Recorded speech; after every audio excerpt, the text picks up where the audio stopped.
What is up, everybody, and welcome back to the A-Side. And today I have a review for you of the newest Bring Me the Horizon EP, Post-Human Survival Horror. Now, this EP is 9 tracks long. It might as well be an album. So I'm going to be referring to it as an album throughout the entirety of this review, much like the last EP they put out in the end of 2019, the Songs to Dance To, which was over 70 minutes long. They still considered it an EP technically. I consider it to be an album personally. Now, I've kind of been dragging my heels making this review a little bit because I kind of find myself with not too much to say because this one just didn't really click with me. It doesn't sit well with me at all, which is surprising because some of the singles I heard 3 of the 4 lead singles. I thought 2 of them were genuinely pretty amazing, and I'm a pretty big fan of this band. I mean, I haven't been following them too long, but their 2013 album, Sempiternal, is one of my favorite metal albums of all time, probably top 4 metal albums of all time. I mean, I like it so much, so I went out of my way to buy a Newberry Comics exclusive pressing of it. I mean, I like that album this much, and their follow-up, That's the Spirit, while being a very different direction musically, I thought was very good. A classic, in my opinion. Just a very great alternative rock album.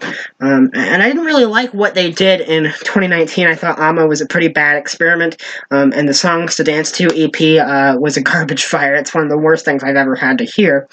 And this new EP is an improvement, and I don't think it's terrible. And that's the thing, is I don't see anything really too inherently wrong with this album. I just don't enjoy it. I just didn't find myself enjoying a lot of the tracks. I think part of it is this band doesn't necessarily work well with others. I can't really point to any certain collaboration where I'm like, this just doesn't work whatsoever. These two people completely clash. No, it just seems like the songs that have features on it are the weaker ones, and the songs that I really like are the ones where it's just Bring Me the Horizon by themselves. That's kind of weird to say, but I will get into and kind of dissect the track list here. This album shows Bring Me the Horizon going in a metal direction again. It's the heaviest thing they've done since Sempiternal. A lot of this album feels very new metal-y, especially in certain places, but other times they go for kind of other kind of sides of metal. They open up with a very reminiscent of a metalcore sound, something they would have done back in the day. Not quite as heavy as Suicide Season, but I would say probably a little heavier than Sempiternal, but it's very different than Sempiternal, the kind of heaviness it is. Almost reminds me of like an Architect's sound on this opening track, Dear Diary, but this song leaves a really bad taste in my mouth. I don't enjoy it whatsoever, because to me, Dear Diary sounds like Bring Me the Horizon is really trying to convince you that they're making metal again, and they really want you to know, look, guys, we can still play metal. Look at me scream, and I'm gonna get really noodly on the guitar in the second half of the chorus. Look at me go, and it just comes off like they're trying way too hard here, especially the really edgelord lyrics, like God is a shithead and we're just his rejects, or the dog stopped barking probably because I ate his face. Those lyrics don't really sit well with me, and that's, they kind of have done that before on an album like Count Your Blessings, and I have come out and said before, I do like Count Your Blessings, but Count Your Blessings was so over the top and heavy, and it had the deathcore vocals you couldn't understand, that of course the stupid, edgy lyrics work there. They don't work here because, even though they sound like they're trying too hard musically, they're kind of a more serious band now. Albums like Sempiternal is a very serious album in a lot of places.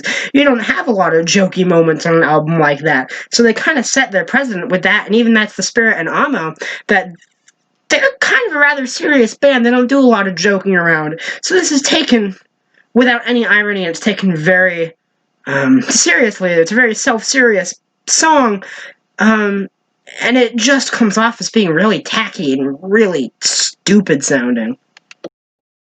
And I really wish this track wasn't the opener, because like I said, it kind of leaves a bad taste in my mouth for the rest of the album. And also, the next track, Parasite Eve, would have been an excellent opener. And as you know, when Parasite Eve dropped, I did do a review of that song. Check it out. And I mentioned Amo earlier. I do also have a review of Amo. And I'm going to repeat a little bit of what I said about Parasite Eve. If you want to know my full thoughts on that song, check out the review I did of it a couple months back when I started this channel. But I think Parasite Eve is an amazing song. It's so intense. Especially the way the pre-chorus builds up to the chorus. I've mentioned before that pre-choruses can be very important and kind of the unsung hero of a lot of songs, because the chorus tends to be the focal point for a lot of people, and what people will remember. So when you have a really great pre-chorus that's building up to your chorus, and then your chorus hits, it just makes everything all the more satisfying and memorable and impactful, the song being within reference to the game Parasite Eve, where this AI disease kind of starts killing everybody, and Oli Sykes says this wasn't written because of coronavirus, but it obviously is. I don't think the hook of It's a Parasite Eve, got a feeling in your stomach because they know that it was coming for you, would be nearly as intense if it wasn't for that kind of orchestrated pre-chorus that please remain calm, the end has arrived, we cannot save you, enjoy the ride. This is the moment we've all been waiting for. Don't call it a warning, this is a war. And then you hit up with that loud chorus with the kind of blaring synthesizers and the guitars after that kind of build-up of the orchestration and that pre-chorus. It just works so well, and I like a lot of the elements of the song, how it works. I love the bridge where Ollie is screaming, and I really like the verses as well when those really icy synthesizers kind of kick in. The song is epic, and it's gets all of the feelings it's going for, and it just nails it in every way. Like I said, I already have a full review on it, but it's very good. Teardrops is another track I have a full review on. I did when it dropped not too long ago, a couple weeks ago actually, and I think the song is amazing as well. Another highlight of the album, and once again, one that doesn't have a featured artist on it at all. And it reminds me of the Linkin Park song, especially from the beginning when those guitars kick in. They are so distorted, they sound like something ripped right off of Hybrid Theory or Meteora, and the chord progression of that helps as well to make it sound just like that, but I think the song works really well. I really love the hook here. It's so good, and so is the pre-chorus once again, but what a lot of people, I don't think, will realize about the song is, sure, it sounds like a metal song, but it's absolutely a pop song structurally, and the way it's kind of written. If you listen to the melody on the pre-chorus here, the is how we got the stressed out, paranoid, everything is going dark, nothing makes me sadder than my head. That is a pop pre-chorus if I've ever heard one. Those are some pop-ass melodies, and there are some amazing melodies, but it's the structure of a pop song here, especially once again with this hook. I'm running out of teardrops, let it hurt till it stops, is a pop chorus. I mean, it sounds like good old nu metal where you can kind of sing along and get those emotions out, and it's simple, but it's simple in the kind of pop way, and this is a pop song disguised as a metal song, and I think that's when Bring Me the Horizon is kind of at their best, is when they're doing this kind of pop sound. Not the pop sound, but the pop structure. They're good at making these big, large, anthemic hooks. Just look at Sempiternal, you know, their best work is this metal album, but every song is super anthemic, especially in the hooks. You've got songs like Can You Feel My Heart, House of Wolves, Empire, Let Them Sing, Sleepwalking, you know, that have these big, anthemic, catchy hooks. You know, brick by brick, these walls begin to cave in, is a really good chorus, and a lot of this album is extremely melodic too, and you get a lot of that kind of pop melody throughout a lot of Bring Me the Horizon's best work, and I think that is here on Teardrops. That's why it's such a good song. Where that pop kind of melody doesn't come in here is on Obey, which is a song I don't really like, and it was one of the 3 singles I heard beforehand, and it just has not sat with me. Like, there's not really any good poppiness to it. There is no really hook to hold on to. The hook, the Obey, just isn't really very good at all. My biggest problem with this song is it just sounds really messy and unfinished. It's like they just didn't finish working on it and finish producing it, and a lot of it just does not sound good. And I know metal is supposed to be kind of loud and heavy and abrasive, but it's still supposed to sound appealing. This just sounds messy. I think the lyrics are a little too vague here. Of course, it's about like government and the media like trying to get you to obey, and of course they say that, but really nothing else. Besides that, they don't go enough in depth on this track here. And also, I do not like the Youngblood feature. I'm sorry, people. I cannot stand Youngblood here. This is the only time I've ever heard him. It was my first exposure to him, so I can't speak to the rest of his music, but I just cannot stand him. He sounds like Matty Healy if Matty Healy were an edgy 12-year-old whose parents just took away his Xbox. I really don't like what he has to add to the track here, and I think this track is pretty much skippable in every sense of the way. Now, Itch for the Cure is like a little 1-minute interlude, 1.5 minutes. I believe this also has Baby Metal on it. I really like this interlude, actually, especially the second half when you've got these kind of like fast and loud electronics, and you've got Baby Metal kind of chanting Kingslayer. I just think it's really cool, but it's short, and it's a really good way to build up into the next track, which is Kingslayer. When it builds up into that, and then you start off, and it's got this really cool kind of synth line going on here, and then the guitars kick in, and it sounds great, and you get super excited to hear the song that's gonna be amazing, and then the verses kick in, and it just doesn't work. It just falls flat, and the kind of rest of the song just isn't good for the entirety of its length from that point on. The verses here, there's nothing for me to grab onto and say, yeah, I enjoy this. There's really no biting lyrics. The lyrics don't really have much weight to them, in my opinion. Nothing I can identify with. And the melody just isn't there. All this kind of performance here is boring. And then when it goes into the screaming parts, it just feels like kind of forced heaviness and forced metal-y to kind of be like, oh, this is our metal album, guys. We're back to heavy music. And it just doesn't work for me. Even the chorus here with Baby Metal and their verse just doesn't work for me once again. And I know the Weezer guy is talking about metal music. What does he know? But, you know, this is just how I'm feeling about it. The next track is 1 times 1, and this song actually works really well for me. This one works. This is almost like a modern take on the nu metal sound because it has these kind of a trap beat to it with hi-hats and 808s, with the kind of crunchy guitars kind of thrown in there every once in a while. And when we get to the chorus, the put me out of my misery, the kind of nu metal Linkin Park-esque guitars, the super distorted and heavy kick in, and once again, it just sounds really good. And it's like a modern take on the nu metal sound using kind of the trap hip-hop influences rather than the kind of influences from hip-hop they were pulling in the 2000s. And I think it's a really cool concept, and I actually think the Nova Twins feature is really good on here. It's the only feature on this album that I think stands out and works.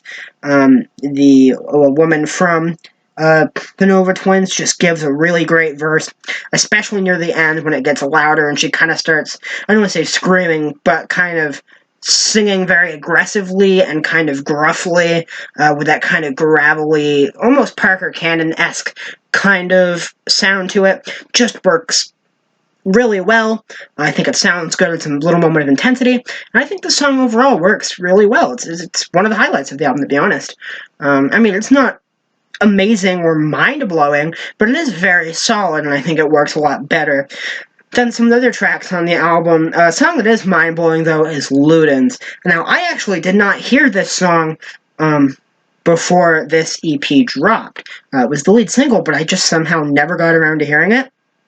And I'm glad I didn't, because it left me one great surprise near the end of this album, just to kind of blow me away. This song is amazing. It starts out kind of this industrial pop sound, on the verses here, and then when we get to the chorus, these kind of dance beats kick in, and it's very poppy, but it just sounds really good, and it works. They're good beats. It's good pop music is the thing, and coming right after that kind of heavier, kind of nastier sounding industrial is interesting.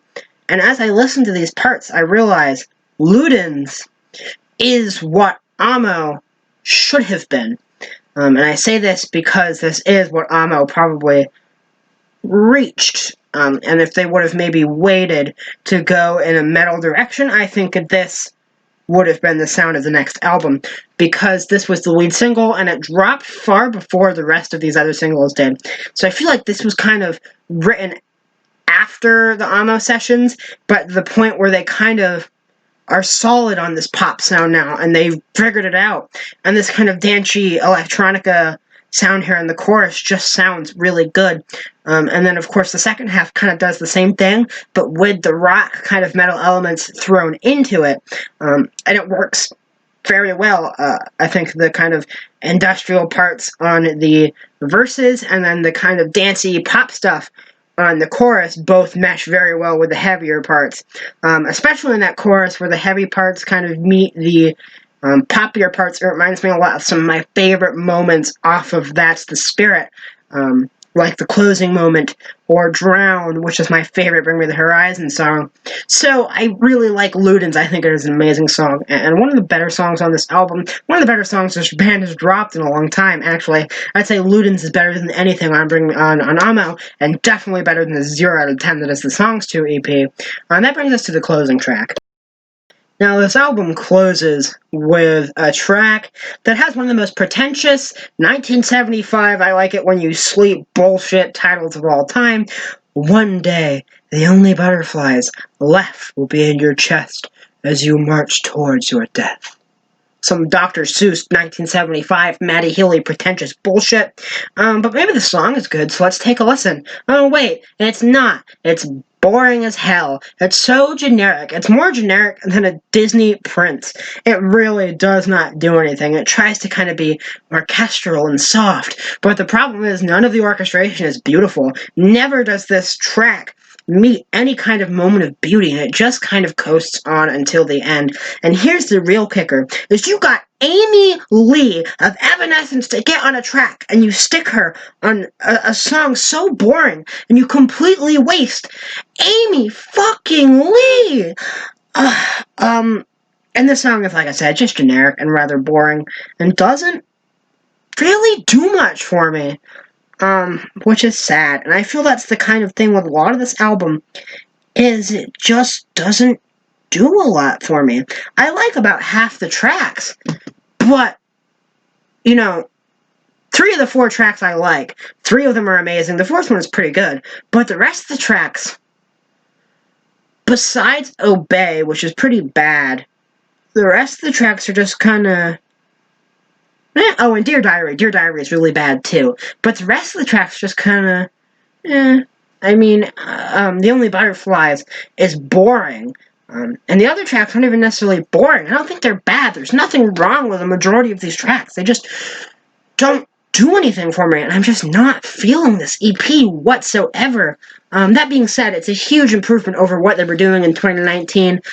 Like I said, I did a review of Amo, so check that out. And I gave that album a 2 out of 10, and I think the Songs to Dance To EP that came out after Amo in 2019 is a 0 out of 10, so this newest EP is a big improvement. I like the fact that they're kind of trying this metal sound again, kind of with a new metal flair. And I think like Teardrops and Parasite Eve and Ludens are probably some of the best songs this band's ever made. Definitely made in a while, to be honest. And I think they work really well. I just wish the rest of the project could have kind of lived up to those first few singles. I'm feeling a 6 out of 10 on this.